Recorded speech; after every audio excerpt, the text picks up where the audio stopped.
everybody, come on in. Welcome to the RC Garage. Today, as you can see, I'm in my new shop, my new studio, and I've been slowly getting it together. I'm working on getting better lighting and all that, but for now, this is what I have. I just wanted to say hi to everybody and talk to everybody about just the channel in general. It's been a long time since I really posted, and I want to get back into doing that more. I know I've said that before, but I really do look to start getting some more content. I will still be doing my trail truck videos, especially as spring and summer come along. I really enjoy doing that. It's good one-on-one time with myself out. And I get to get my mind off of things, and it really is kind of good. So I look to get back into doing that and sharing those adventures with you. But something that I started doing last year, ran into a group of guys in my neighborhood. They have a group here called 405 RC Drag Racing. And they do no prep style drag racing with the Street Eliminator style RCs. Street Eliminator is a relatively new, not super new, relatively new form of RC style racing that mimics the no prep ideas like Street Outlaws, the television show. And most of these cars are generally based off of a short course truck chassis. So you end up with about a 13-inch wheelbase. The bodies have to cover the wheels so you can't have exposed tires out. We run rubber tires. Usually they're going to be limited to a 2-cell LiPo, are kind of your limits. Some guys will put a tire compound on the tires to make them sticky.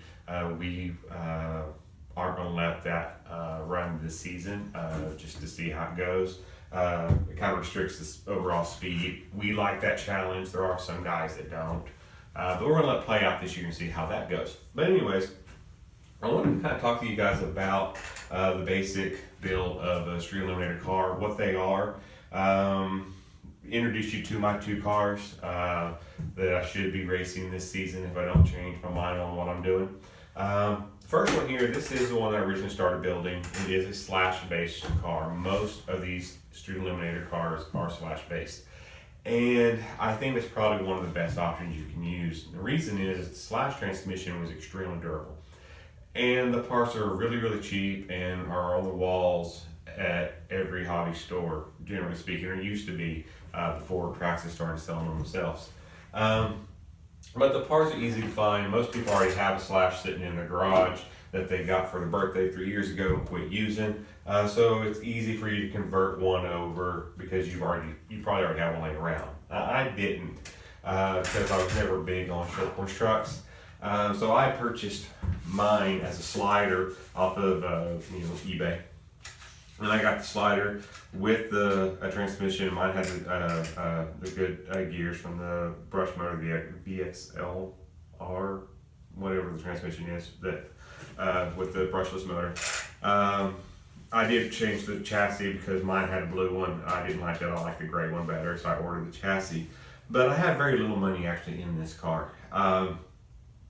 It is very basic as far as low center of gravity chassis, running banded orange rear and front to narrow the track width so that it'll fit underneath the short course truck bodies or the bodies. I'm running a 2-pole. This has got a 5.5 turn Orion motor on a Castiel Mamba X ESC. My gearing is not super secretive. I just don't really know what it is. I know the spur is 86 tooth. And my pinion is probably around a 22 tooth. This thing leaves hard. It out 60 foot out everything. I leave it up to you to try to catch it on the big end. Some people can. It is a lot of fun. Now, I built this to run on the list, and then when we came up for the first day of list racing, we were doing it as a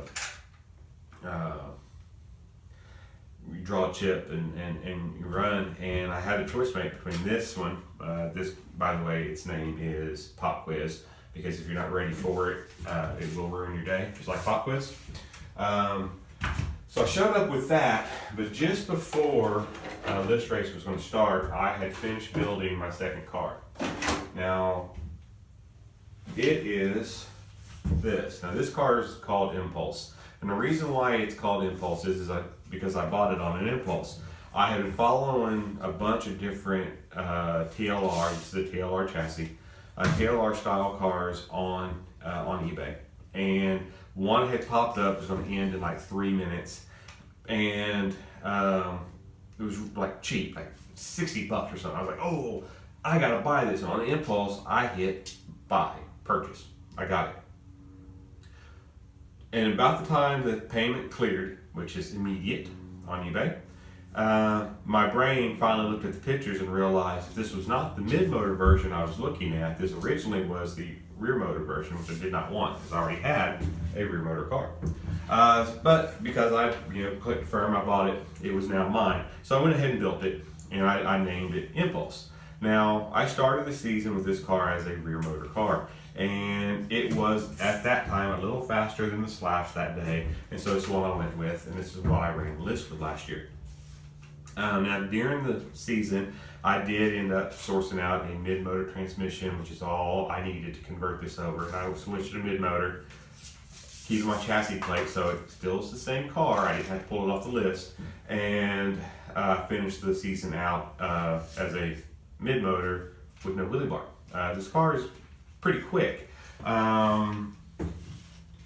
It needs to have some work done to it because I did run into a trash can one day while testing. I tacoed this plate, aluminum plate, and I had to spend a day, of ice and with some wrenches and pliers bending it back as straight as I could. But it's not perfect, and so it makes it hard to tune to go straight out of the hole. But anyways, this car here, I ran the list with last year. It battled out for number one a few different times, a few different months. Left there at number 2, or I'd be number 1 for part of the day, and I would let it down toward the end of the day with our horrible reaction times. And but it did its job. Ended the season at number 4. I can't complain. Had a lot of fun. Met some great guys. And we'll be doing it again this year. This one here helped the gatekeeper spot. So in order to get on the list, you had to prove your worthiness by beating this. And that's asking a lot, actually, because this car could compete, could ever be a number 4 contender. And so in order to get on our list, we were asking you to beat a car fast enough to be in the top 5. We thought about, well, should we slow it down for this? But we didn't want to. We wanted to find the fastest people we could in our area to be on our list, and we have them. And I'm not going to sit here and tell you we're the fastest guys in the state, because I don't believe we are. We have room to work, and I hope that we can get there this year.